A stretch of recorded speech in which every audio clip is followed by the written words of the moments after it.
Hello, all, and welcome to the Movie Bears podcast. I'm Brad Harris, and along with my fellow co hosts, we review films either current or classic, all with a lovable bear twist on this show. We've got a lot to talk about on this week's episode of MBP. We are going to be dissecting The Batman, starring Robert Pattinson. And I got to tell you, I'm excited to hear what the guys think. We've minimized our discussion since we saw the movie. I can't wait to get into it. We're also going to be jumping into our coverage of South by Southwest Film 2022. We've spent the last week watching movies like It's Our Job. We want to tell you a little bit about the festival and highlight some of the things we've seen. Next week, we're going to be doing a second South by Southwest Film segment as well. Bring in a whole bunch of great movies you should probably be on the lookout for to you here on the show. So coverage will be spanning both this week and next. Batman is coming at you here in just a few moments, but let me introduce my wonderful co-hosts before we jump in. Jim Pugliafico, our technical guru, editor extraordinaire, and beautifully handsome man, and my husband, is here with us on the show. How you doing, sweetheart? I'm doing great, babe. Boy, I'm excited to be back. We've had a little bit of time go by. It's been busy for a lot of good reasons. A little bit of work, a lot of movies. So we've got plenty to talk about. It's been just a crazy time right now, and I can't wait to chat about it with you guys and get it all out there. Looking forward to that as well, babe. We've also got the redoubtable William Lindis with us here in the virtual studio this week. Will, I know you've been a little boots on the ground at South by as well as watching from home. You look surprisingly well rested for a film festival week. You know, I have a really, really, really full convention week at work right before this. So I was able to turn this into a full week off of work just to sort of, one, refresh myself and also to dive into movies. It's really funny. We were right at the very beginning of the show, we play our theme song, and there's that part in our theme song that goes, "What have they been watching lately?" And I started laughing while we were in the load up screen. Because I was like, God, the answer this time is like, what haven't we been watching lately, right?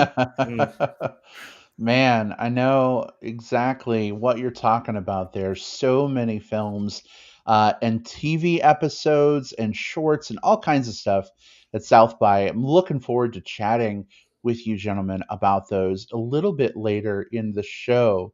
But we're also going to be talking about the Batman tonight. A lot of folks got a chance to see that movie. Not everybody got to see it opening weekend, so I think it's kind of cool that we've got now 2 weekends that the film has been out. More people have had a chance to see it now. In fact, a few of them are tuning in right now. Hey, everybody out there in live listener land, good to see you. Welcome. Bill Z of the Comic Book Bears podcast is here. Hey, Bill. He says, "Hi, fellas. Have to bounce soon, and we'll catch up with this later. But have a great show." Bill, love and adore you and all of the rest of the folks at CBBP. Did I get that right? CBBP? Bears podcast. I think I did. Yeah. Cool. It sounds like something you take for joint pain when you say it that way. Something used to be illegal, but not anymore. For me, it is. It's like, everything's sore and I'm tired. How about I just lay in bed and listen to a great podcast? Yeah. So, I tell you what, they've got a great show that's a cure for whatever ails you. So if you haven't caught up with the Comic Book Bears podcast yet, make sure you do. Our very own Will Lindis was on a recent episode, and we love crossing over with those guys whenever we can. So Bill says he really wants to hear what we thought of the Batman. Bill, when you tune back in, we will definitely hope to connect with you because I think there's lots of things to talk about for sure. But Jim, Will, are you ready to get into our review of the Batman? Almost. There's one thing I'd like to just say real quick. It just feels like a good time to say it. Gay. Gay. Gay, I don't know. gay. For some reason, I just felt like it was a really good time to say gay. Yeah. I've heard that you're not supposed to say gay though in certain areas. I that's not going to stop me. That's not Totally gonna stop non-political. us, no. It's just something we wanted to say. Just Just gay. start to put out there. Gay. All right, awesome. Well, we're going to go ahead and get things rocking and rolling with our movie review, and then after that, we will be diving into our coverage of South by Southwest Film 2022. If you are watching live and you're like, "Fuck the Batman, I don't care about that. I'm here for South by stuff." Go ahead, step away for 28 minutes 34 seconds, and then come on back. We'll be in our South by segment by then. Or if you're listening through the magic of digital tape delay on Apple Podcasts, Spotify, Stitcher, however you access your podcast, use the time index in the show notes. Jim spends a lot of time putting those together for you folks. Avail yourself, bounce around as needed. All of that said, let's do this. Here we go. Our discussion of the Batman.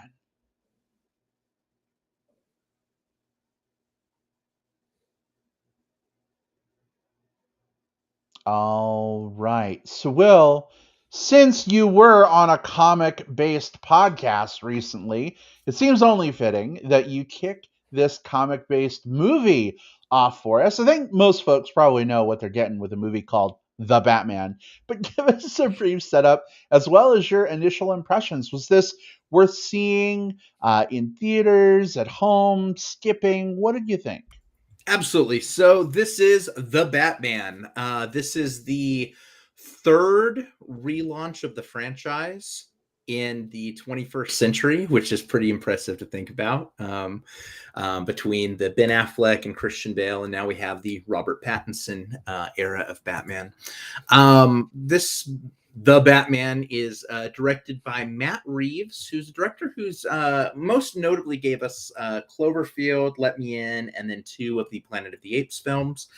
And he brings us a Batman story here that is really focused on an early era of Batman's career. Very specifically, this is about year 2 of him being a costumed crime fighter in Gotham. He is still sort of cutting his teeth and coming to terms with like what it means to be someone who has whatever Batman's tragic backstory. They didn't do enough flashbacks in this, so I don't know what really happened there.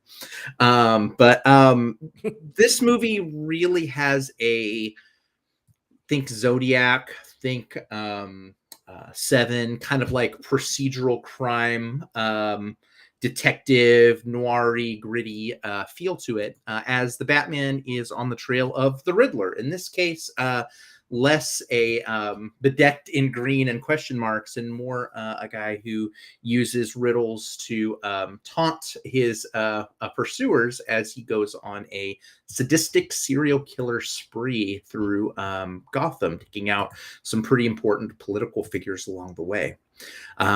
As Batman gets closer, he has to figure out a little bit more about why he's drawn into this specifically and what he can do to stop it. This is a long movie. This is a 3-hour movie, and I think that is something that bears including in the discussion of whether or not you go see this or not. 3 hours is a long time for anyone to sit in one place for any given time. For me, I really, really, really enjoyed this movie. I would go so far as to say this is probably my favorite of the Batman iterations that we've seen, of those ones I mentioned, and probably my favorite since, those first 2 Michael Keaton movies. Taking out the animated stuff, it's the animated stuff sort of sits in its own tier. What I like so much about this is I really love when Batman gets to be a detective and not just a superhero. And yes, this movie is a superhero movie and you get some of that, but more than anything, this is a crime story. This is a story about the cause of crime. This is the story about the solving of crime. And this is the story about what happens when crime gets its fingers into all parts of a city, from its political to its power hungry to even the innocents on the sidelines. I think Robert Pattinson, I've said this for the longest time on this show, I think he's definitely a generational talent. A lot of people dismiss him because of Twilight. But you're then dismissing a entire career of amazing films, and I put this one on that. I think he really captures what it takes to be sort of that early stage Batman, who's still very much in his grief stage. The action is good. The crime elements are good. I think Zoe Kravitz is an absolute scene stealer here as Selena Kyle. Paul Dano is the Riddler. I loved Andy Serkis as Alfred. This cast is stacked. I don't know.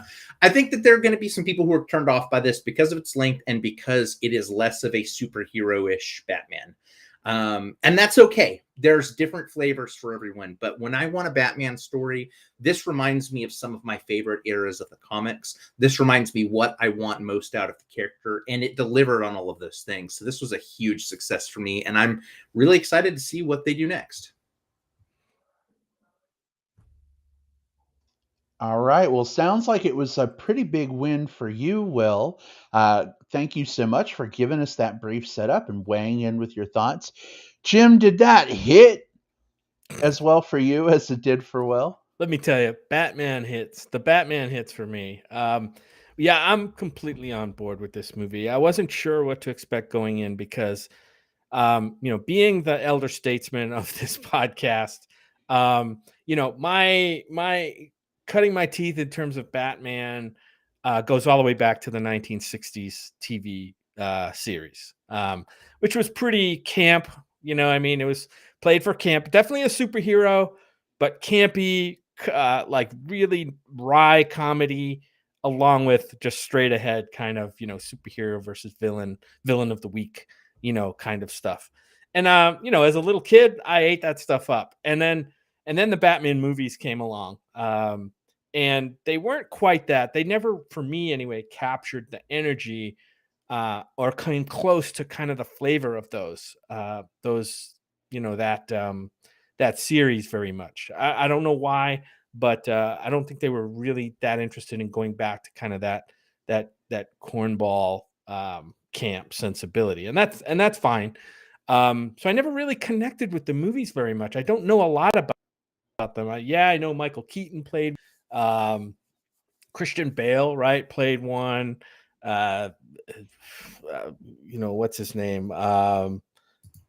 Val Kilmer. And George Clooney. Yeah, and none of them I really got into. So I'm like, oh god, here we go again. And the jokes were all over social media, like, oh my god, we're gonna see the parents, we're gonna see the origin story again, where the parents are, murdered in front of him, blah blah blah blah blah. And we all remember those, going through every iteration of those. And this movie kind of subverted those expectations pretty hard. I mean, I loved the noir of this.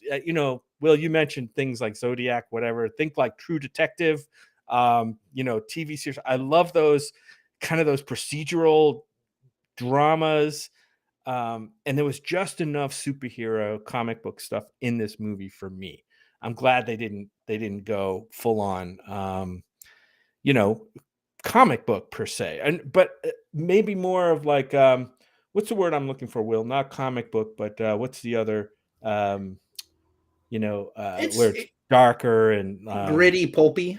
Yeah, like that.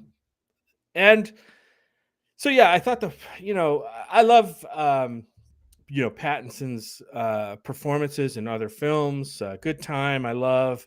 And so once I saw, like, I think it was the second trailer, I knew that he was going to make a great Batman. You're right, Will. Zoe Kravitz in here is great. The supporting cast is good. There were some surprises for me. I did not know who the Riddler was. The Riddler throughout this movie is not. Well, put it this way. I'm not going to say it till we get to spoilers, even though it's in IMDb and it may not be officially a spoiler. But for me, it was part of the fun of the movie to see the reveal, in this movie of the Riddler, and maybe other reveals too. But Zoe Kravitz was great. We had Colin Farrell in this movie as the Penguin, right? I had to find out in the credits that was Colin Farrell. I did not know it was him. I'm not the one that would like go and read like everybody who's in the movie before I go see it, so I can. To me, that's a little bit of a form of spoiler, but yeah. I think this movie is really good. It's one that I don't generally like to rewatch, but I would definitely rewatch this, and it's definitely worth a 3-hour runtime. I think could it be trimmed a little? Maybe we can argue about that, but I think it earns its 3-hour length by giving us a movie that's full of, there's great Batman stuff in here, there's great crime drama stuff in here, and some awesome performances. I didn't mention John Turturro, but he's great as well. Yeah, for me, this is a winner, 100%, 100%. Sounds like this was a win for you as well, Jim. Yep. So combined with Will, that's 2 green checks in this film's favor. For me, I gotta tell you, it just really didn't do a whole lot in the first 2 minutes, but the rest of the movie was great. I was No, waiting. I really, really liked this, and I don't know, I was really into the trailers. I thought they made the film look great, but I was a little afraid that like we saw the best stuff in the trailers, and when I heard that the movie was 3 hours, I was just like, holy fuck, what are they going to put in for 3 hours to keep my attention, to keep me from like pulling out my phone, which seeing it in a movie theater I wouldn't do anyway because I'm not a monster. But I was just, you still get that urge to like pull out your phone and look at Facebook and, check out Reddit. But I was pretty ensorcelled the whole 3 hours of this film. Jim, I agree with you. Maybe you could pare it down a little bit here, a little bit there. But I mean, overall, I think this film, like a good wine, needs time to breathe. And you sip it slowly rather than gulp it down, as fast as you can. This film is definitely a slow burn. Don't expect the first 15 minutes of this film to like be the most superhero-y, action-y thing you've ever seen. I think this movie takes time to build its world and kind of set some things up. And I think it does it in a way that minimizes the amount of retread in terms of where Batman comes from, and the whole Martha thing. Hammy, oh my gosh, hey Hammy is in chat. He says, "Wait, Batman's parents died?" Oh, yeah, I know. spoilers! I'm clutching my pearls. Spoiler alert! Don't clutch them too hard, Will, or we might get a slow motion, sequence where your pearls are falling. Not in this movie. Not a slow motion pearl necklace, but kind of the opposite of that. Oh, that's a. Whew, I'd watch a slow motion pearl necklace on Will. I think yeah. That's in the movie. So does TikTok. Podcast presents the Batman : After Dark. New idea for TikTok, Will. I'll throw a pearl necklace at you. There we go. There we go. Hold on. My account just got banned. He rips his shirt open, and then the necklace just hits him from off screen. It'd be great. Yeah. But yeah, I think this movie was fantastic. You guys have already talked about Pattinson and Zoe Kravitz and Andy Serkis. Someone I really, really appreciated in this film was Jeffrey Wright as Commissioner. Well, as Gordon. Lieutenant Gordon. Because this is Batman Year 2, Gordon is not yet the commissioner. He's not running everything. He's, kind of at the mercy of other people who are above him. And not to spoil anything with the movie, but like, in every single fucking Batman thing we've ever seen, there's corrupt politics going on. And, the police kind of play a role in the political system and what's going on. And, Gordon has always been kind of this like scrappy go-getter. He's the grizzled cop who's seen it all. And, I think Jeffrey Wright does a really fantastic job of bringing Gordon to life in this movie. I don't know if we're getting a sequel to this. I think it'd be silly if we didn't. But what I would not give to see Commissioner Gordon and Batman working together, maybe in the next film with a more seasoned Batman.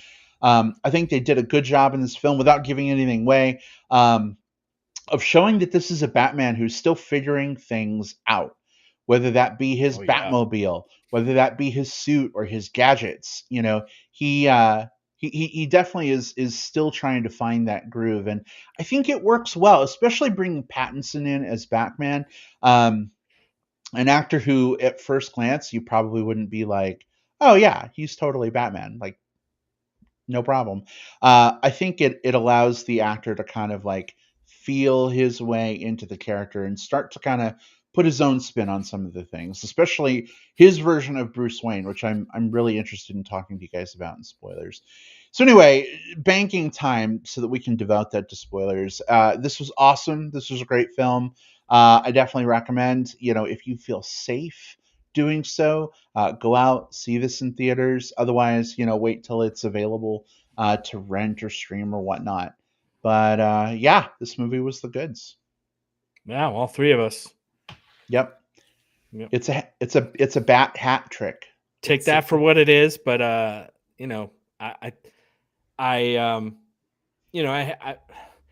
it's been, like I said, it's been a busy week, so I haven't seen a lot of reaction stuff to it. But I can say that the ones I have seen, I think people generally have been liking this film.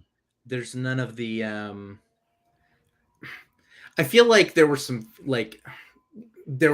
Christian Bale voice things that have sort of like haunted like people like talking about that character for a bit.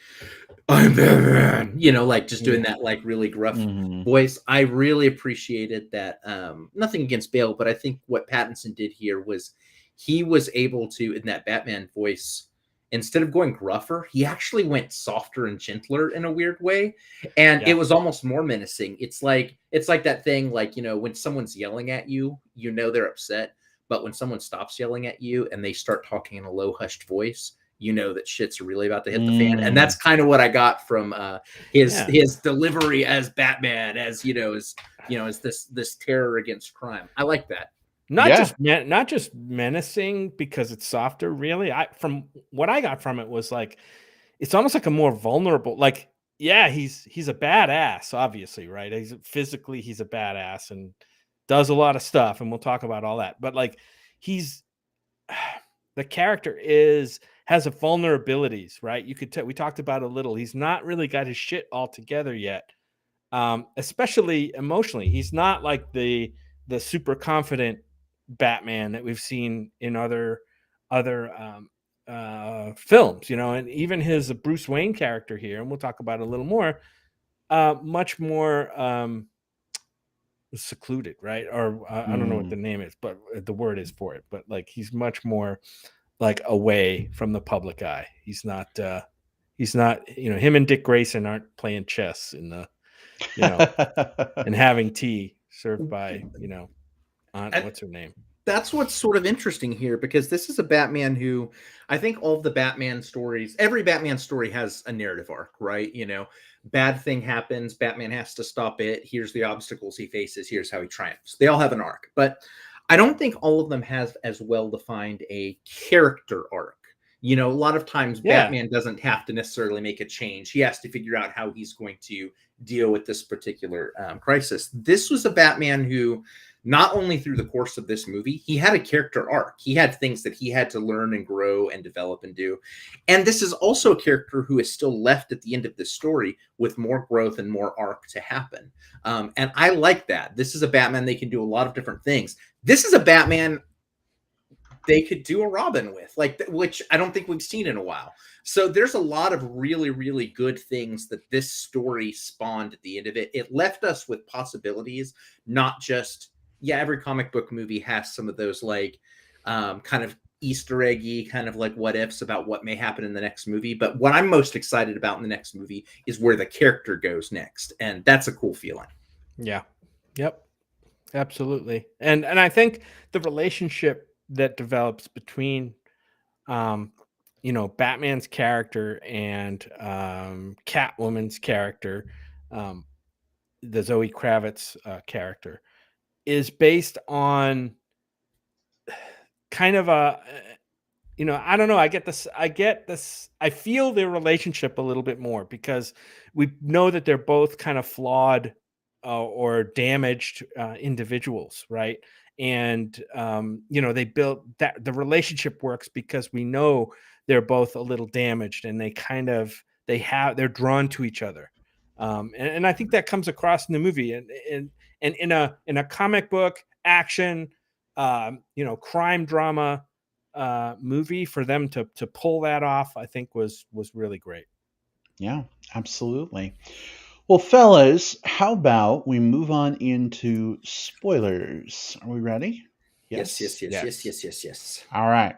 Folks, we are officially making spoilers fair game. If you have not yet seen The Batman and you value your innocence where the plot of the film is concerned, A, that's entirely understandable. But B, it's time for you to go ahead, maybe come back to us in about 18 minutes and 12 seconds and rejoin us for our South by Southwest portion of the show. But spoilers, they're happening. Here we go. Where do you guys want to start? Boy, I guess we'll start with. I want to talk more about the Riddler character and the characterization of the Riddler. We don't get to see the Riddler very much in this movie, actually. We see his deeds, we hear his voice, but he's generally off screen for most of the movie until the end, and it's the reveal. And it's Paul Dano plays the Riddler here, which I probably should have picked out his voice, because he has one of those voices where, you could identify it pretty easily, but I didn't. I wasn't, even thinking about trying to identify who the actor was. But when it was revealed, I'm like, oh man, that's awesome that it's him. I love, I love that the work he does, and man, at the end when he finally did get camera time, like, he was magnetic in that performance. Some of those scenes at the end, he's kind of plays he's definitely kind of out there, a little off his rocker kind of character, criminal mastermind. But man, when he was during his monologues, I was like riveted to the screen, like I haven't been in a long time. They did a great job of making it so that you didn't recognize that it was Paul Dano's voice when he was masked up and, doing his videos. When the mask came off and I realized it was Paul Dano, I was like, holy shit. Like, I never would have thought Paul Dano could have turned in, a villain performance like that. I'm used to him being sort of the dorky, lovable guy and things, It was pretty impactful. It was a great performance. This one really made me want to rewatch Prisoners, actually. Another Denis Villeneuve movie. I'm a big fan there, and it's a little noir-esque and intense, and has some of the same questions about kind of what is right and what isn't right. And Paul Dano features very heavily in that. So I kept drawing these like parallels that were not one-to-one parallels, but still it just sort of put the bug. Like, I haven't watched that, and I mean, since it came out in 2013. So it's I'm due for a rewatch. Guys, we have a riddle in the chat that has been posed to us from Hammy. He says, this Ursa is not minor when moving at 24 frames per second. Riddle me this. Let me get out my question mark cane and twirl it around my body several times. Gotta love a good movie bear, right? Disney's Brother Bear. Yes, it's Brother Bear. It's the brother. That's actually a good point, though, Brad. Like, nothing against like the more flamboyant versions of the Riddler that have appeared before. I think the Riddler is a character who is just like all of the characters in the Bat universe. They do grisly things, and so you can see them as gritty and grim, but they're also wacky costume characters, so they can be eccentric and weird. And I've loved some of those more bizarre takes on the Riddler. I really liked this take as well. I think this did something pretty fresh within the concept of what we've seen theatrically with the Riddler. And it made him a formidable character, because if you think about it, at this stage of Batman's career, yes, he's a detective, but he's young. This is a guy who hasn't had a chance to really like sharpen all of those skills. So the Batman can throw down and punch with anybody, but the thing that he's still learning how to do is to outwit his opponents, and to have an opponent who is this witty and sharp right out of the get-go, and who creates riddles that the Batman flubs. Like, he doesn't just go, I figured it out, it's this. Like, he fucks up a couple of them sometimes as he's sorting through the clues. That made the Riddler all that more intimidating, because this was a character who, in this one area that Batman's kind of seen as one of the best in all of comics, just, how good he is at sort of like preparing and outthinking someone. In a few cases here, he got bested. That's intimidating. That's tension. Yeah, it really came to a head for me when Riddler has been captured and Batman goes to see him and they're having a conversation, and it seems like the Riddler has figured out that Bruce Wayne is Batman. And I'm getting chills again just thinking of that scene. But when he's like, Bruce Wayne, and you can see it on like the part of Pattinson's face that you can see in his eyes, like several things going through his mind. Holy fuck! Oh shit! What the fuck do I do now? I'm gonna kill this guy. All of it. All of it happening. Yeah. But as smart as Riddler is, and as savvy as he was throughout this whole film, he came so close to hitting the jackpot just to fail at the finish line. And it was kind of brilliant the way they did that. He was blinded by his mission, right? He had a grudge against all of these people in these major points of like political and city socioeconomic power, and he was so blind, dead set on doing that and thinking of the Batman as this like kindred spirit to him, that he never really put the two together. Although there is an alternate version of this movie I want to see where he goes, Bruce Wayne, and Batman goes, oh shit, how did you know? And he goes, what huh? What are you, did you say you're, oh god.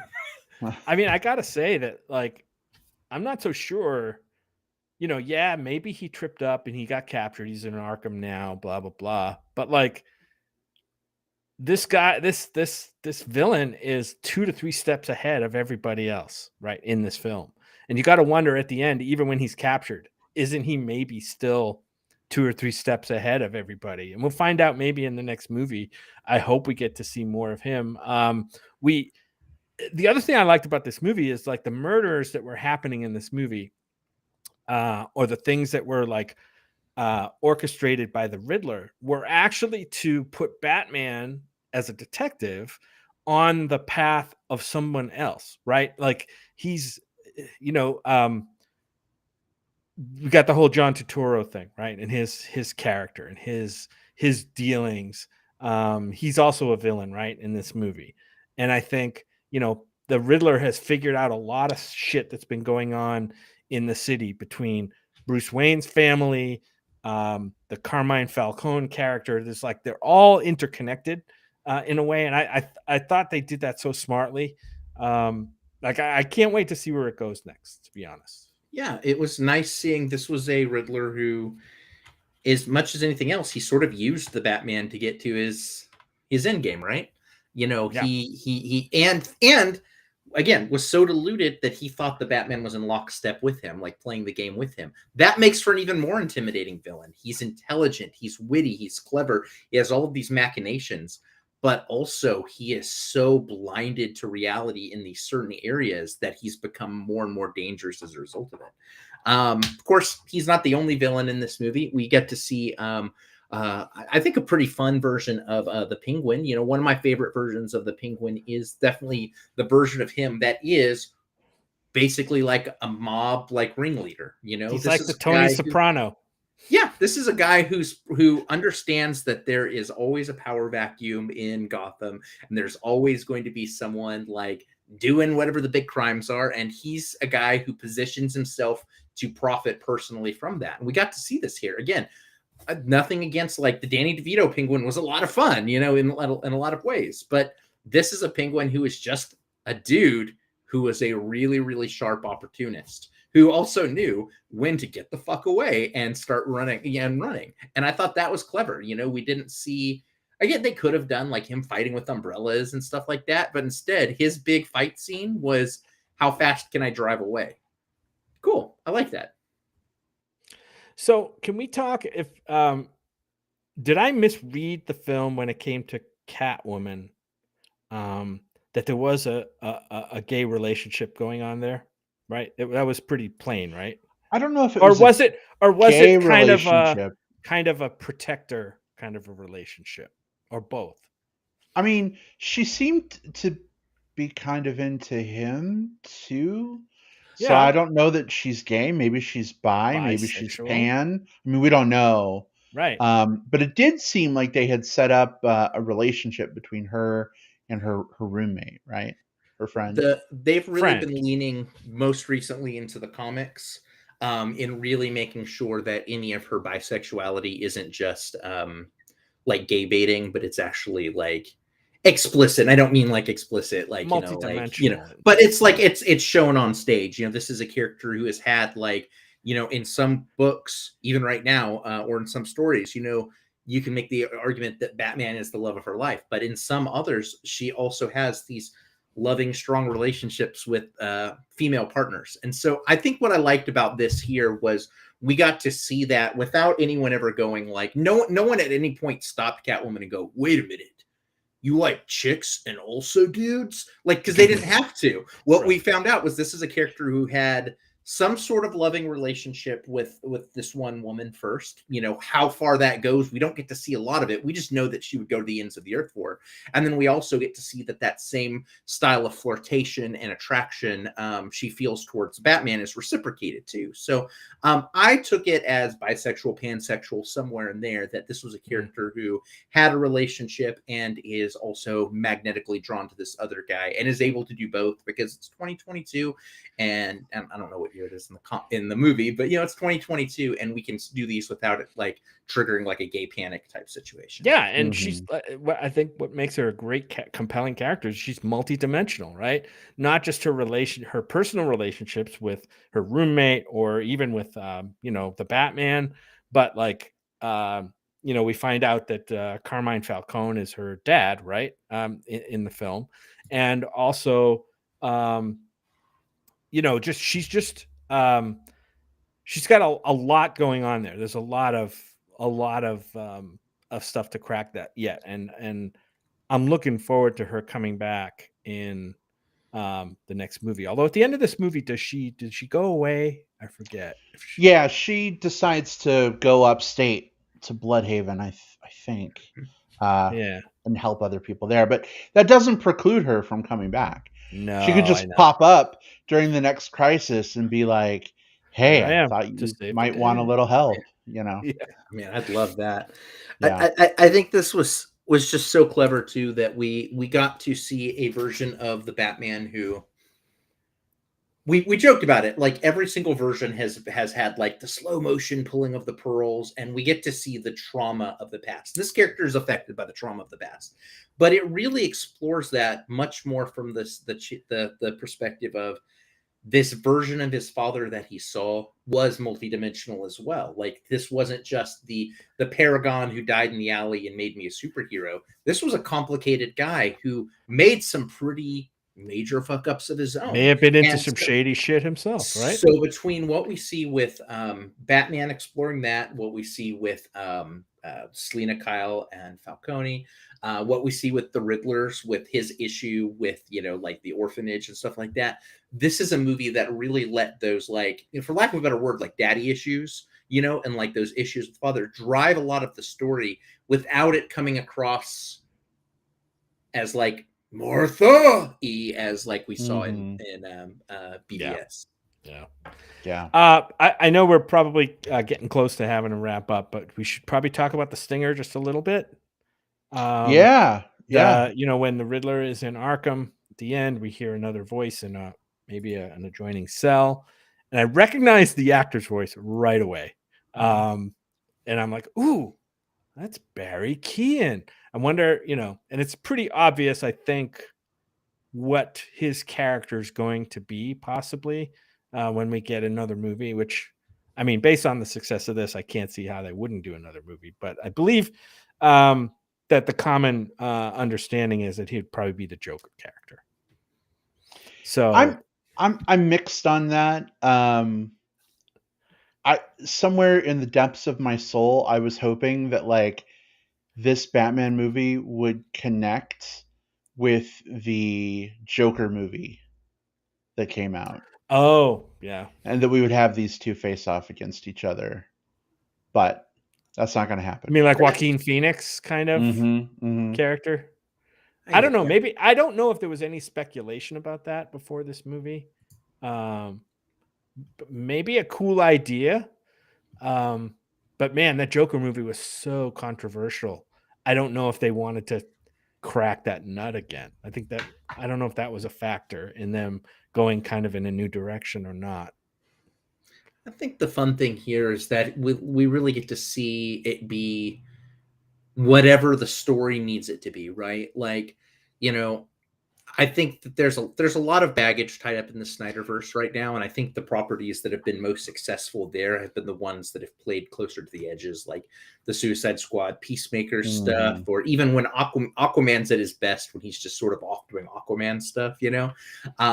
So I'm glad that it didn't tie back into like Jared Leto Joker, first of all, because and I think that the other Joker film, the Joaquin Phoenix one, I will say I wasn't a fan of it myself, but I think the things that worked best about it was that it exists in this space where even at the end of it, you don't kind of know like where it's going next. And I think that's a great ending place for it, right? Because I think the more answers you get out of the Joaquin Phoenix story, I think the less solid that story becomes, at least for me, because what I like is like that this is just a guy who's cracked and who's sent these like his own madness out into the world as well, and how much of that is sincere, how much of that isn't, is still left for you to decide. So I don't know. What I am excited about is this is a Batman who's learning empathy in a way that some of the others didn't. There's a couple of scenes where he interacts with, one, a young criminal, and two, the son of the mayor-elect, either, who's dealing with the loss of his father. I know there's been some speculation online, people going like, "Oh, that's the new Robin," and it's not. You know, that's not what that scene was. Or maybe, who knows? They can do whatever they want. But what he saw was him seeing himself in this kid's trauma. Like, that wasn't Robin.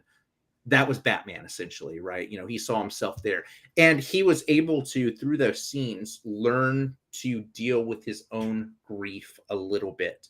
That's a character who is able to grow through the course of this film. I know I mentioned that before. And I'm wondering what we get to see with this next. I mentioned up front, we could potentially see a Robin story, which they've been really shying away from him since, I mean, hell, when's the last time we saw Robin in a movie? Chris O'Donnell? Yeah, I think so. Yeah. I mean, aside from like the Teen Titans, Titan stuff, like there's, so I could totally foresee a future where that Batman continues to grow, and eventually does fold in like a Robin character for him to sort of like train and pass on to. Again, not like a slapsticky character, but also not like an edgy adult that he's playing, with. I think there's you can find a way to kind of thread the needle very well. I would love to see that like in the third movie of this or so. Yeah, I'll be honest, I'll go on record as saying I'd be totally fine if they shelved the whole Robin idea for at least another movie or two. Yeah. Because I like the Batman Catwoman kind of duo a lot better, at least right now. That's very interesting to me. I would worry that forcing a Robin in here as a mentor type relationship would kind of water down the character a little bit. Yeah, not yet. I see that as more like if this does become a franchise, more where like the end game of the arc is, not necessarily like the midpoint of it. Like, yeah, I think the next part of his arc, this was he starts off as someone who uses his anger as a way to like lash out at everyone around him. And I think he learned that his anger also causes a negative effect around, and he has to wield his power. I guess, if I'm borrowing from Spider-Man, he has to wield his power with a little bit more responsibility than he has up till now. So that gives us a Batman going into the next one who I think will be more judicious about the decisions that he makes. And that's cool to see, you know, like a Batman who is still figuring things out, but has more of a clear vision about where he wants to be. That's a cool story. I want to see that story. Well, we'll definitely have to see if we get a sequel to this film. I just double checked, one has not been officially announced yet, although everybody and their brother seems to think that it's a foregone conclusion, including Nick Cage, who has been in Austin, Texas, Will, for South by Southwest. That he has been. And he was giving an interview and said that he would like to take a crack at playing a villain named Egghead in the next Pattinson Batman movie. The Egghead. Yep. That goes all the way back to the 60s. Vincent Price. Vincent Price played right. the character in the 60s. Vincent Price. And Nick Cage says he thinks he could make that character, quote, absolutely terrifying. So, I agree. Yeah. What do you guys, final question, down. Final thoughts. Are you on board with Nick Cage in a Pattinson Batman movie? Yeah, I think so. I'd give him a shot at it. If I was making the decisions for the next movie, I'd definitely give him a shot at it to see if it fit my vision. I would, as much as Nick Cage thinks he could bring a terrifying Egghead to the screen, I don't doubt that. But does it fit in the vision of this movie? In this franchise? That's, to me, what's overall more important. I love that Nick Cage is a big comic book fan, by the way. I mean, this is a guy who went out of his way to play Ghost Rider because he loved the character so much. This is a guy who's took his last name because he was a big fan of Luke Cage. Like, that's where the Cage and Nick Cage comes from. So I appreciate him really getting stumping for Egghead specifically. I think that's cool. I think it would really depend on the vision, right? Because I think the thing about Nick Cage is that as an actor, he is a tour de force, which means when he's positioned correctly in a film, it's amazing. Some of my favorite films recently have been Nick Cage movies where he just got to just Nick Cage all over the film. But I think it's also possible to misuse him, right? And I feel like there is sort of a delicate line that this movie crosses that has to walk on that. I don't know. Never say never, but I will say, I guess maybe I have some doubts. Such doubts. It'll be interesting. Can I say two more things? No. All right. Yes, of course you can. Really quick. I loved the Batmobile here. I know it's probably controversial, but I love the Batmobile here. I loved that it was more of an old classic American muscle car vehicle than it was an armored personnel carrier like it has been in some movies. That's all I'm going to say about that. I got goosebumps when they fired that thing up in the alley before it chased down the villain. And I got a huge sense of dread toward the end of this movie. Like the world that they're in is out of control. And I kind of equate that a little bit to kind of what it feels like in the world we're in now. There's so much going on. It seems overwhelming. How is this one or two, if you count Catwoman, how are these people going to make any kind of real difference in the world that they're in if it continues on the same path? I don't know. Did you guys feel that too? They're making a little dent here and there, but what is it really going to amount to? Do they really have a snowball's chance in hell? Well, Gotham, I've read a lot of Batman comics. I've obviously seen a lot of Batman movies, animated shows, what have you. And Gotham has always been a city that is just run rampant, roughshod over by corruption. And as much as Batman can do, Batman and Robin, Superman, when he comes to help out sometimes, it seems like there's always another big villain to fill the power vacuum. And the more he parades around as Batman creating a ruckus dealing with villains, the more villains are inspired to spring up because of Batman. So in a way, Batman helps to solve the problem, but creates a lot of problems in the process too. And so it's sort of this never-ending cycle that feeds itself. And I think this movie does a really good job of kind of setting that up. Yeah. And we saw it in this movie. With the Riddler kind of inspiring, the violence against the the mayoral candidate, was it, Mm-hmm. in the movie? Um, Bella Real, I think, was her um, character, but that was just totally like super frightening to see. You know what I mean? That like, and we've seen it recently. I mean, we've seen that exact same thing happening in our political landscape too, and it just scares the fuck out of me. Yeah, indeed. All right, fellas. Well, we do have a whole lot more to talk Yes, about we do. on this episode. Um, the Batman discussion was going so good, we went for another 14 minutes past what we'd originally planned. So it's going to be a long show, but that's okay. It's good stuff. It's good discussion. But Jim, Will, are you ready to switch gears a little bit and shift into South by Southwest? Let's do Yeah, it. definitely. All right. So we are putting the Batman to bed for now. We're tucking him in. We're giving him his little Superman stuffy because you know he sleeps with one. Good night, the Batman. We'll talk to you soon. And moving on to South by Southwest Film 2022.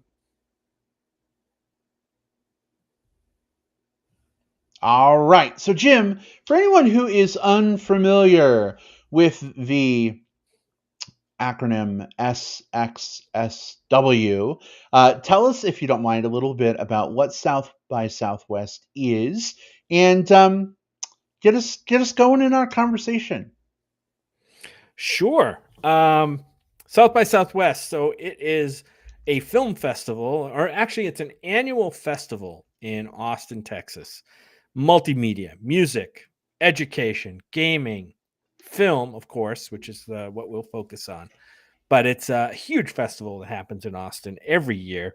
I think they said this was the 20th year. What is it?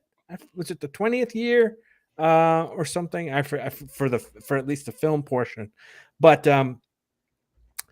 yeah, so here we are in 2022, 2022's version of the South by Southwest Film Festival, and we're just so pleased to be able to attend this year.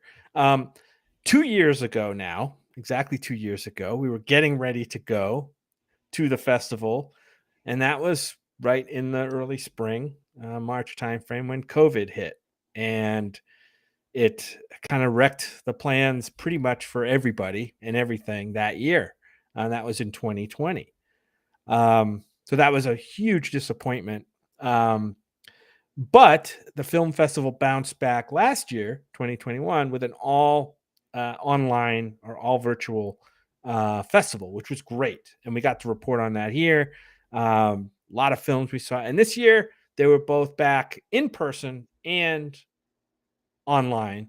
They called it IRL for in real life and URL for online.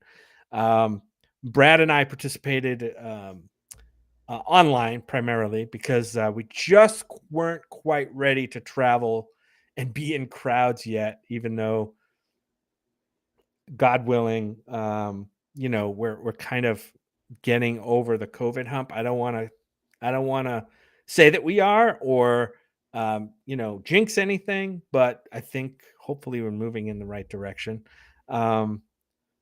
Will, being in Austin, I think had intended to see some of the films in person, and we'll talk about that a little bit. But the good news is there were a lot of great films this year. We're going to talk about some of them, and we can't talk about everything we've seen. Between the three of us, we've seen a lot of films, so that's wonderful, and we just feel very fortunate that we're here, we're healthy. The festival seems to be healthy again, and that's really encouraging for us. And we really appreciate the opportunity to cover it, cover the films there, talk about them with you, bring them out to the public, because there's some amazing films that we're going to talk about. And I don't know where you guys want to start, but I think there's a couple of films we could definitely talk about in the time we have left. Yeah. Brad, did you want to say anything about your Yeah, impressions of the festival? I think one thing that I want to call out is just how much work Janet Pearson and her crew put in to make South by Southwest Film the amazing experience that it is. just very thankful to have been invited to attend as press. I think this was our like 8th year going as press or something. 7th or 8th, yeah. Something like that. You know, it's just one of those things where there's so many great films that are playing. You don't have time to see all of them, but I will actually say that being able to do this URL online was actually a little easier for me personally, because in person you spend all this time, you know, shuttling between the different venues, and sometimes you miss something you really want to see because you know you wouldn't be able to get to that venue in time. The way that this was set up was beautiful. When a film aired, you know, or not aired, but Screened. when it was screened in person, it then became available to see the next day at 9 a.m., initiating a 48-hour window. So we were able to just set up in our projector room or downstairs, depending on you know where the mood took us. We made homemade popcorn, and by we I mean Jim made it. It was amazing. But I was able to see more movies this year than I have seen any other year at South by before. I saw 14 this year, which doesn't sound like a lot compared to you guys. Um, but I don't know. I also don't have the same tolerance for sitting in one place for multiple hours at a time. Like I don't know. I got to get up. I got to do other things. I got to give my brain a break. So I feel really lucky to have seen as many films as I did. Had we gone in person, I probably would have ended up working while the festival was going on. I think the last year that I did South by, I saw like 6 films or something because I was working. And so, anyway, it was like a perfect storm this year. It sucked not being able to go in person. Will, it kills me that it's been like 2 years since we've seen you in person now. I That just, know. you know, it hurts my heart, but I'm glad that we're still able to do South by, even if it was online. Will, tell us a little bit about your experience because you were in Austin. Did you end up going to see any screenings in person? Did you do it online? Kind of a hybrid? What did you do? I did all online. I had there were a couple of the bigger headliners that I was going to do in person. Everything Everywhere All at Once was the Yes. opening night film. Was super excited for that. I had an express pass for it. It was also 40 degrees and drizzling that day.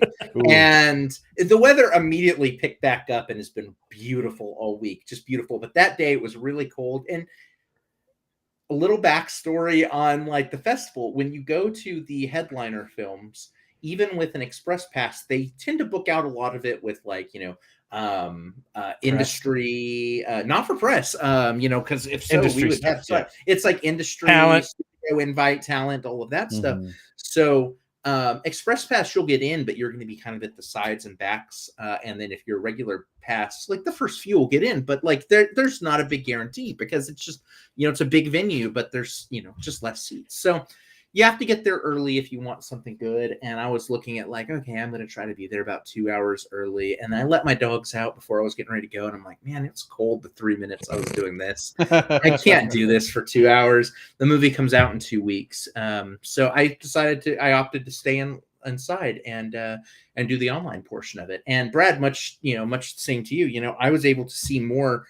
I am someone who has like a high tolerance for movies, and I do love sort of like the marathon of it. And I was able to do more of that because there was less of that shuttle time. Yeah. I could wake up, start screening some, and then just when I was done, like I had several days where I watched like 7 movies in a day, and it was not too bad. I could still like, okay, I'm going to run to the store, or, like I got out of the house. I left the house every single day to go do something just so that I wasn't just sitting in the dark watching movies the whole time.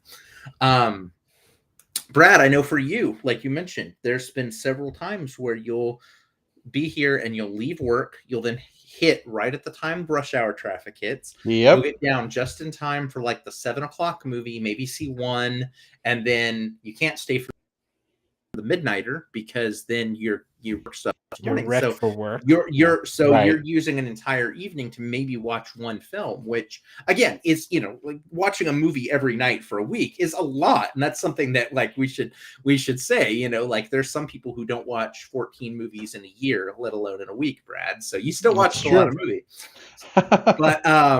but the fact that you were able to do it at a pace that let you still have a little bit more time to do those things, and also not have to immediately like rush to work, rush to the theater, sit down, watch the movie, rush back, rinse, repeat all over the time for a week straight just to experience a portion of it. It's got to have been a much more pleasant experience for you. So yeah, this was a good year. This was a good year for this.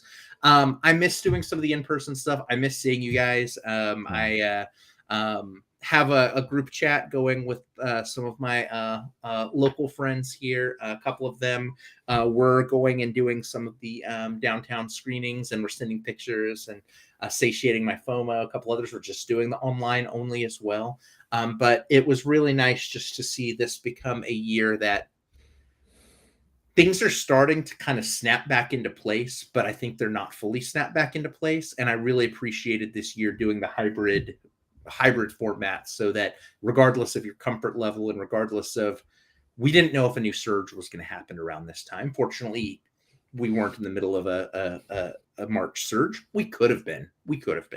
And so the foresight that the South by Southwest crew used in determining this format, I think was just a great win all around.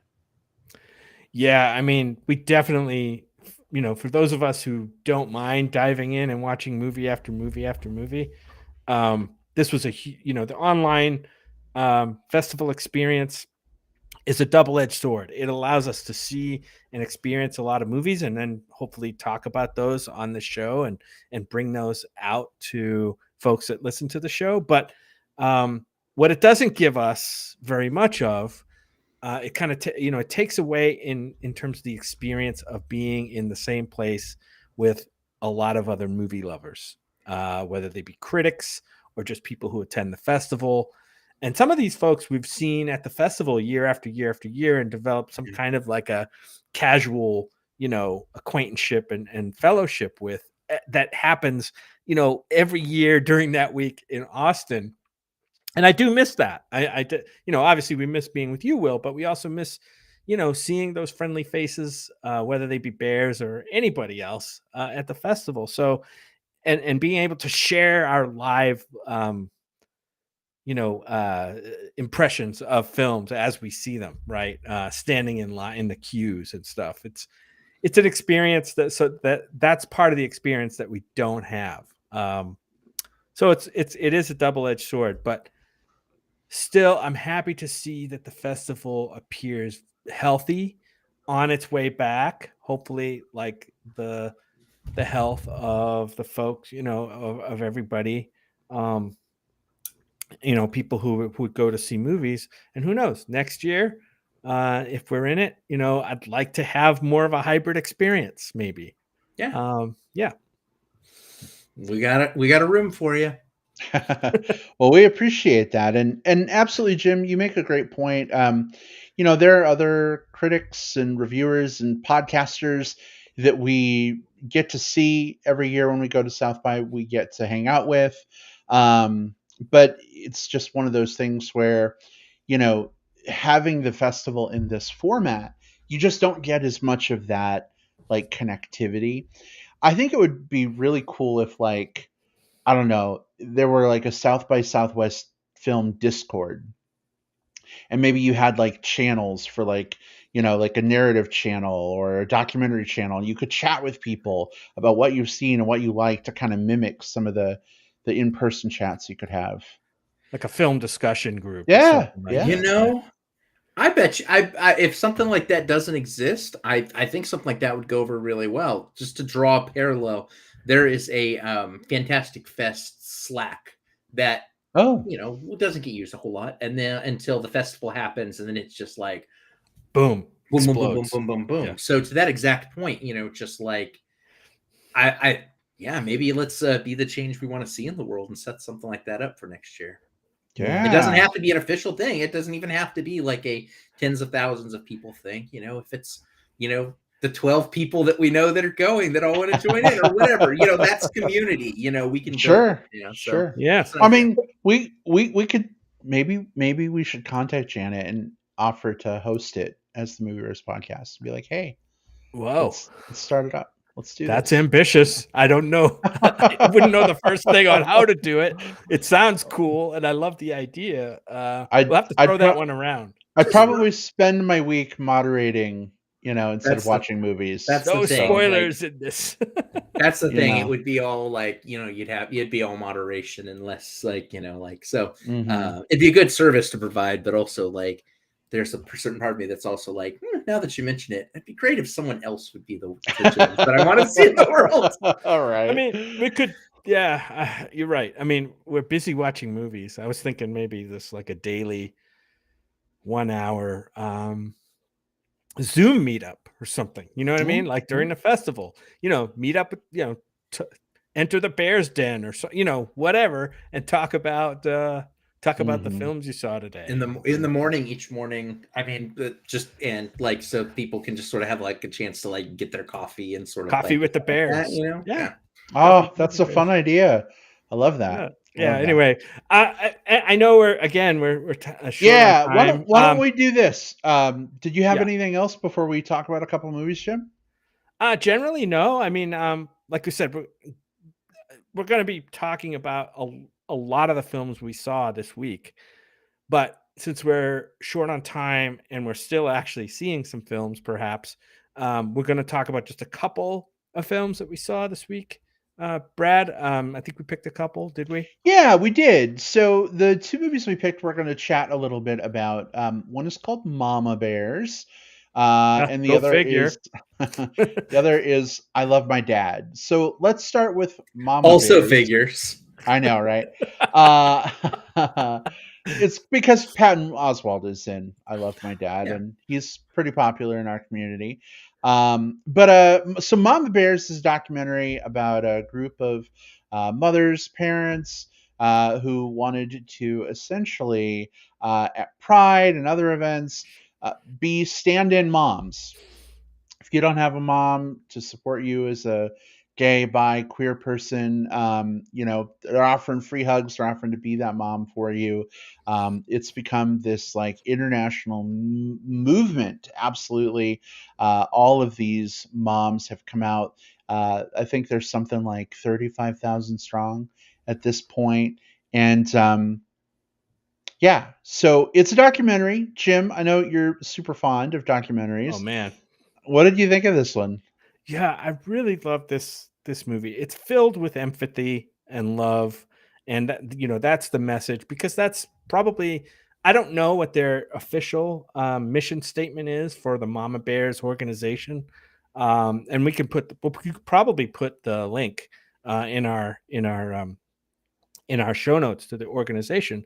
But it's women who either have children that are LGBTQ or are strong allies to LGBTQ youth and people who need that support. And, given some things that have been going on in the last few years, I think it's an important role.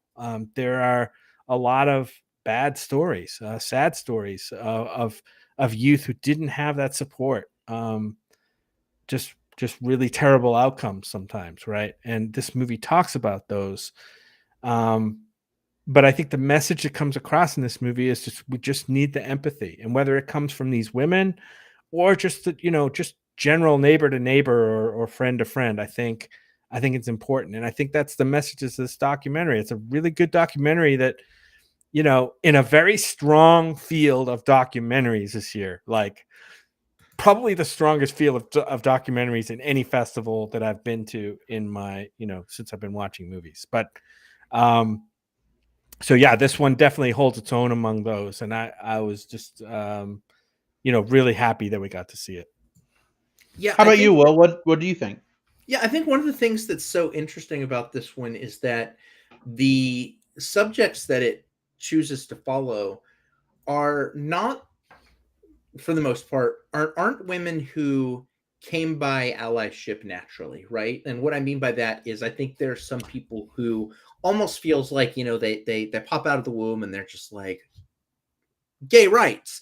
And No. these people don't have that experience. In several cases, these are women who come from evangelical backgrounds whose background and upbringing and environment and just every bit of family pressure that they've ever gotten tells them that, hey, gay is not okay, trans is not okay.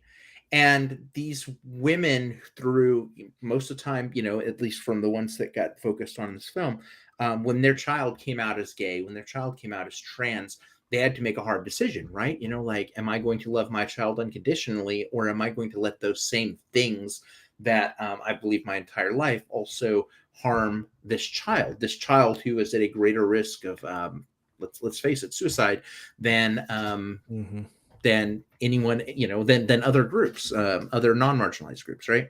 And I loved seeing that because we got to see these women reevaluate their stances to challenge the pressures that they had with the family, in some cases severing some of those relationships with their families, Right. so that they could be that rock for the child, so that they could be that support basis, and so that they could then spread that through this organization. To me, what this documentary is about, not just about this organization, which it's a great organization, and another organization too gets focused on here, the one that got to do this sort of the stand-in, like I'll be at your wedding if your parents won't accept you. This movie really is about the fact that it's never too late to choose empathy, right? Even if you've believed something your entire life, it's never too late. You don't have to entrench into that. You don't have to be so stuck on one side that you can't say, hey, now that I see more of what my actions are doing, it's not too late for me to step over to the other side, to choose empathy, to choose love, to choose grace. I respected that from these women. I respected that from this documentary. All right. Well, it sounds like this was a pretty big hit for all three of us. Some really, really great stuff. Jim, you open your mouth. Did you have more to say on? No, I was just going to ask you, what you had thought of it. Yeah, I definitely am in line with the two of you. It was really nice on a personal level just to see these people who once upon a time had been on the other side of the acceptance aisle, and now not only are they advocating and loving for their own children who are growing up queer, but they're out there in the community, like being a source of support for others. I got a little emotional because it's like, Jim, when you and I got married a few years ago, my mom passed away, your mom passed away. Neither could be at our weddings. I like to think that they were up there, and they were there with us in spirit. But now I'm kind of like, man, had I known about this, maybe I'd have flown in a stand-in mom from the Mama Bears to like be a mom for us, Right. And I just think it's so cool they're doing what they're doing, and I never even probably would have heard about this if not for the documentary, which I think is a shame. Like, I don't know, we've gone to Phoenix Pride, we've been to Tucson Pride, I've been to Chicago Pride, Bisbee. Palm Springs Pride, Bisbee Pride, all kinds of prides.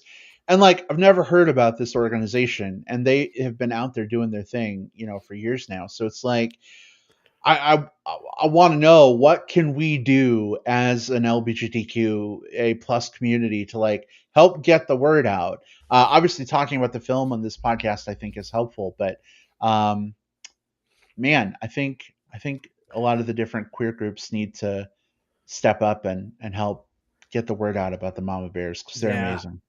I think parts of this documentary, especially early on, kind of made me angry a little bit. Not because it's a bad film. I think that's exactly what it was supposed to be. Just the way some families viewed, and it all really comes back to religion. And I don't want to get into we could have like a whole podcast series based on this. I'm sure there probably are plenty, but just the damage that organized religion has done to just general human compassion and empathy in this country, especially in this country, but maybe even worldwide. It's really discouraging to see, when you see the examples of that, and the kids who are affected by it in many ways, the worst of which will, as you mentioned, would be, like childhood or teen suicide. It just makes me angry and sad, but to know that there's hopefully, to know that there's some hope around, not just in this organization, but any organization that promotes compassion and empathy, I would support at this point. I think we just generally need more of it. Are you trying to tell me that what the world needs now is love, sweet love? Anyway, Yeah, and that song's probably 45 or 50 years old at this point, and it still rings true. and you Just wonder, as resonant. why aren't we learning? What is Right? wrong? What is wrong with humanity that we aren't learning? It's crazy. Yeah. Well, thank you to the mama bears out there doing what you do. We love you. We appreciate you. We're glad you got a doc devoted just to you. We do have one more film that we want to talk about before we wrap up for this week. It was a film called I Love My Dad, starring Patton Oswalt.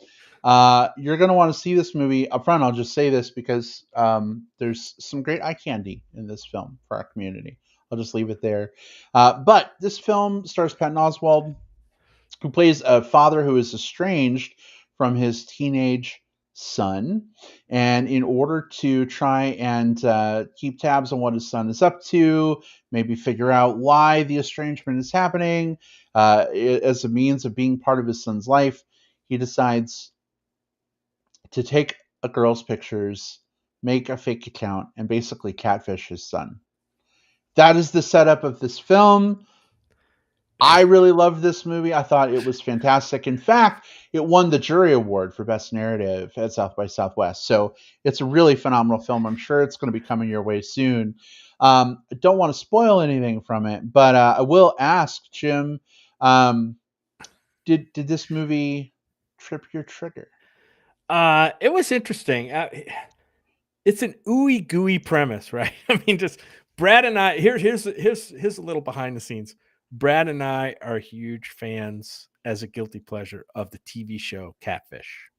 We watch every single episode, and it's the whole phenomenon of catfishing, and even just now online dating now is really something to behold. And like every episode, we're like, our mouths drop on the floor, like, oh my god, what are these people doing?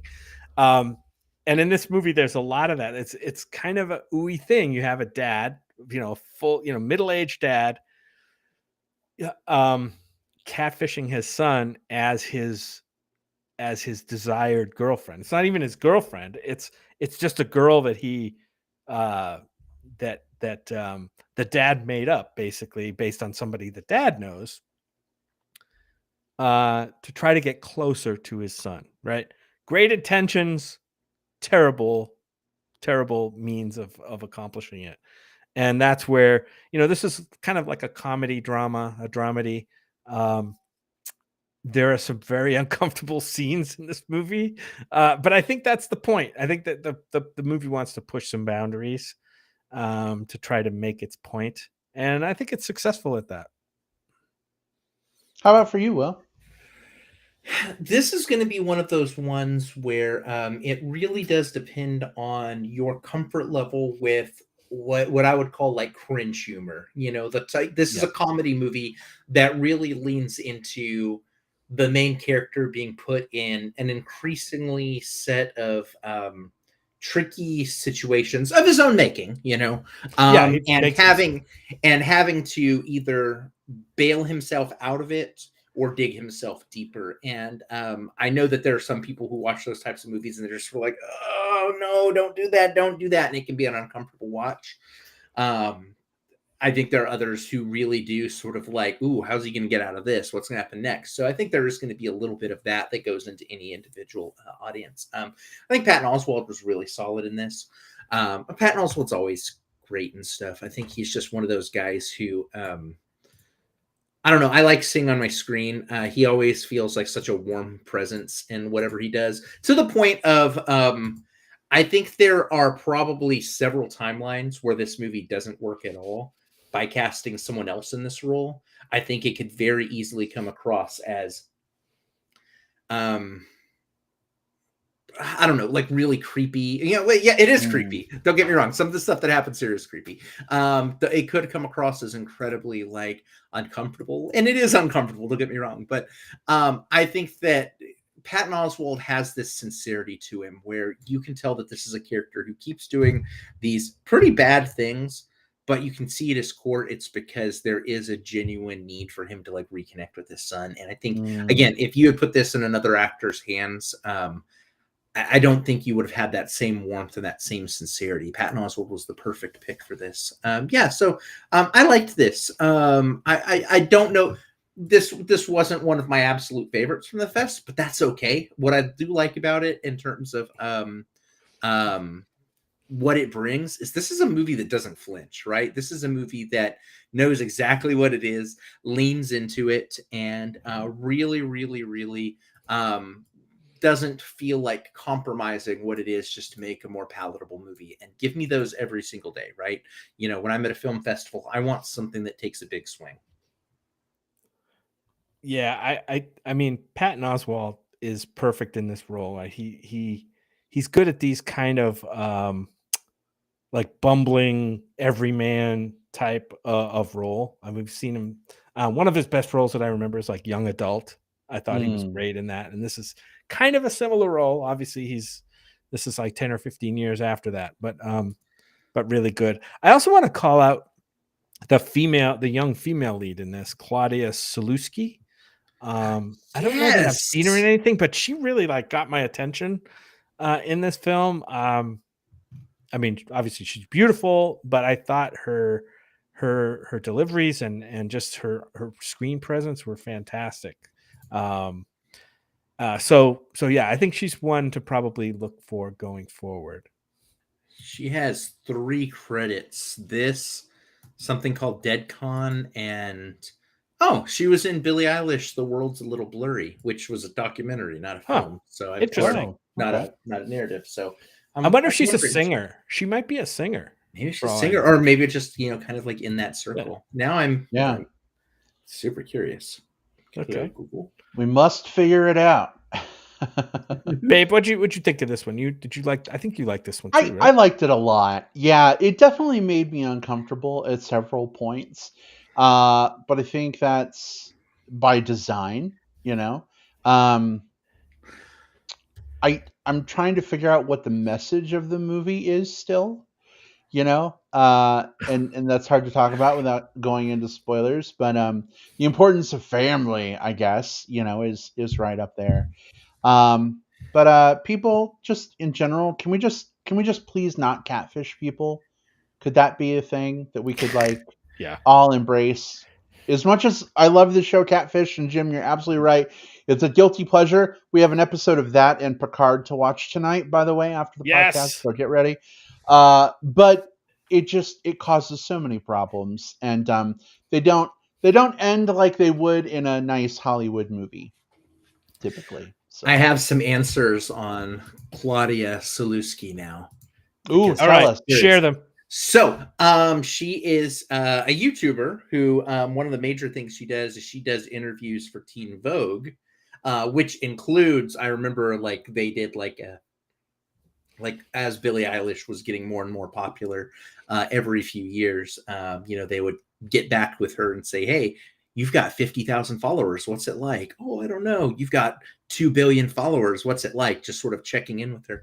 But on top of all of this, she's in a relationship with Phineas, and has been for the last 3 or 4 years. Phineas is Billie Eilish's brother. Does a lot of the music for Billie Eilish, and is also heavily featured in the documentary. So there you go. That's cool. Yeah. And I mean, I will say credit where credit is due. I think that this is, knowing that's the background and not like an acting background, something like, it was a big swing to put her in this role, because she has to sort of play two roles, right? She has to be this idyllic version of herself, this avatar through which Patton Oswalt is using to reconnect back to the son. And also she has to play an actual realistic human of her own right. The waitress. She does both of those really well. And I would love, I know they would never make this, but I would love to watch a third movie of this, or like a third version of this, like a follow-up movie that is just the entire this movie, but through that character's eyes, because Oh, that would yeah. be real. Like that would almost be a horror movie at that point, right? Like, or at least like a thriller. Gosh, Yeah. yeah, that'd be fun. Hammy in the chat says, I need to see both of these movies. It sounds like Mama Bears might be the second in a double feature to bring me out of the cringe a bit. Hammy, I officially sanction that way of doing it. That worked well for us. I think it could work well for you. I agree. Mom Yeah, Bears is a Hammy, warm good to hug, hear. and I mean, but you tune in next time because we have a lot more movies to talk about, and man, it's tough. It's tough because, well, to be fair, I think some of these movies will be coming out like on streaming platforms and whatnot, released, maybe even in theaters, some of them, you know, this year at least. yeah.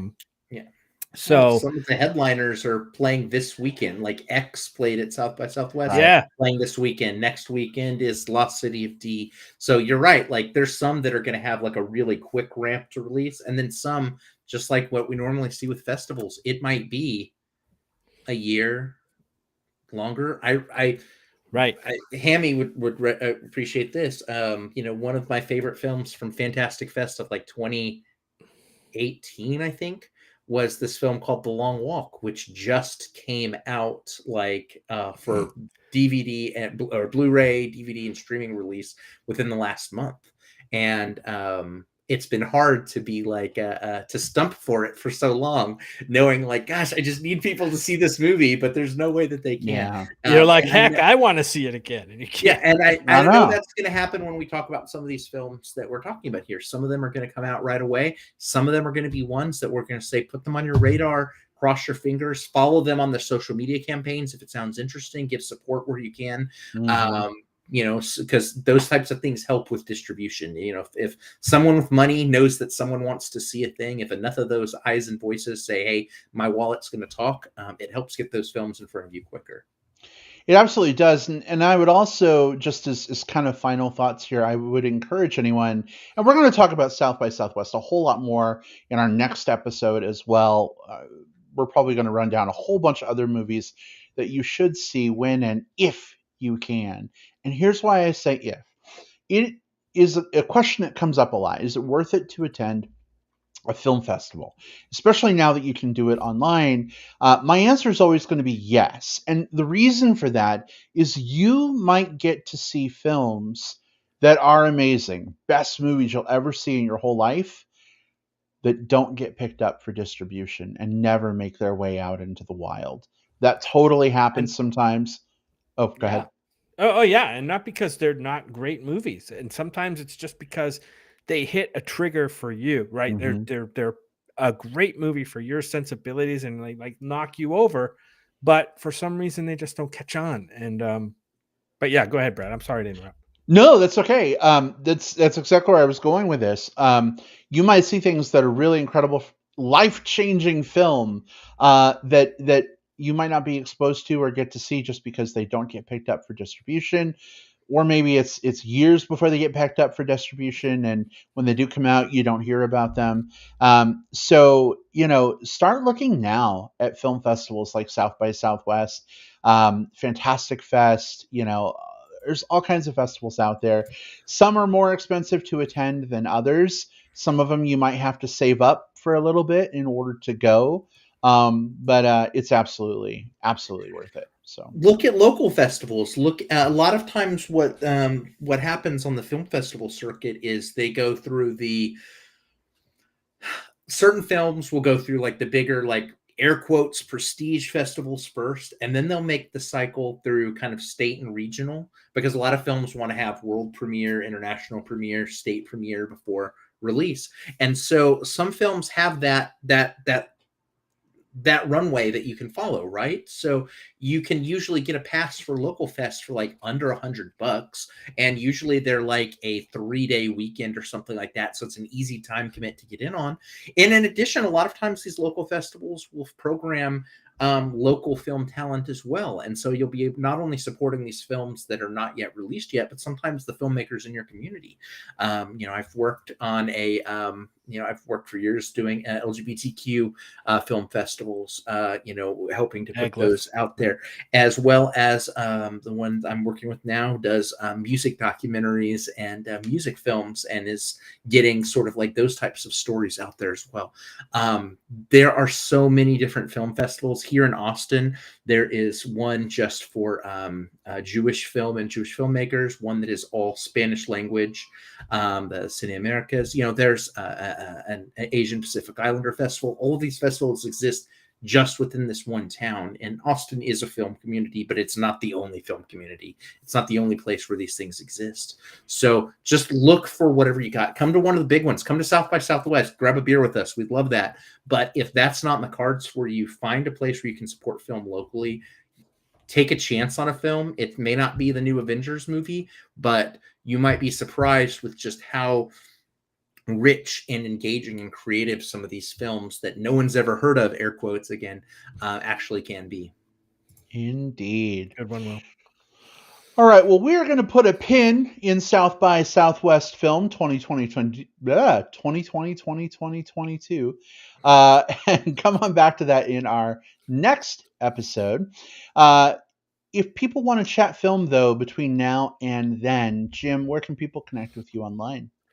You can mostly find my film stuff on Twitter, and my Twitter account, which is at JJP Out West. And oh, by the way, you can also find, and I will retweet these from our Movie Bears account too, but you can find my capsule reviews of all of the South by Southwest films on my Twitter account. And you can also find me on Facebook, of course, under my name, Jim Pugliafico.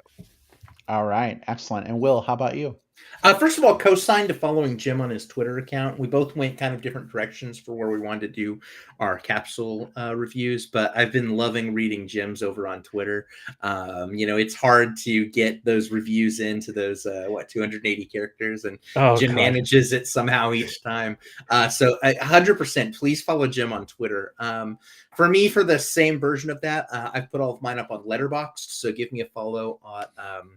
Just search for William Lindis there. You'll find me, and look for the list that says I made a list under my profile that says South by Southwest 2022, as well as other lists. But that's where all of my capsule reviews live. But you can also find me on Facebook. Look for me by name. Twitter, Instagram. I'm at Whatever Cove. TikTok. I'm at The Movie Bear. Or just find me on socials. Come say hi. All right, excellent. Awesome. And real quick, I have a note from Big Tom, who has been texting me while he's been watching. Tom, I'm so sorry. I have not looked at my phone until now. He says, please tell Jim that what the world needs is actually 57 years old. The song, oh my God, What the World Needs is 57 years old. That's Diane Warwick, I think. What the world, it's pretty crazy. Now is Love, Sweet Love. At least the version that I remember. Yeah. Well, Tom, I'm older than that, so. Tom, thanks so much for being our researcher and fact checker. We appreciate you. Folks, if you want to find me online, you can do so in a couple of places. I'm on Facebook. Just search for Brad Harris. I'm the one who likely has Bear Chub Chaser friends in common with you. If you want to find me on Twitter, I'm at iBradPro. I'm also on Letterboxd there. It's the same. Also, we're one of the only podcasts that doesn't mention what our frickin' Twitter is every episode. So let's go ahead and call that out. If you want to follow the Movie Bears podcast on Twitter, and we hope you do, we put some good content out. You can follow us at MB Podcast, like M for movie, B for bear, then podcast. Definitely be sure to follow us there or on Facebook, wherever you are active on your socials. You're likely to find us there, except Instagram. We don't have an Instagram. Maybe we need to change that. Or TikTok. I don't know. Or TikTok. Will has a TikTok.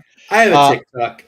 But we have a Pinterest technically, but don't follow our Pinterest. It's pretty old. Yeah, I think we signed up for it and made like one post and they did nothing with it. Was it a recipe? For a while, I was like trying to put links to all of the shows on there, but I mean, I think we stopped in the 200s, so that was 200 episodes ago. But it still exists.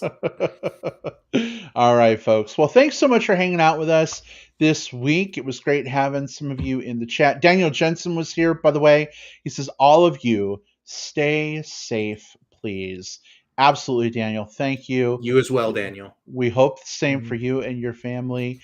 And folks, we will see you all next time. Take care, everybody. Goodbye. Bye. Bye-bye.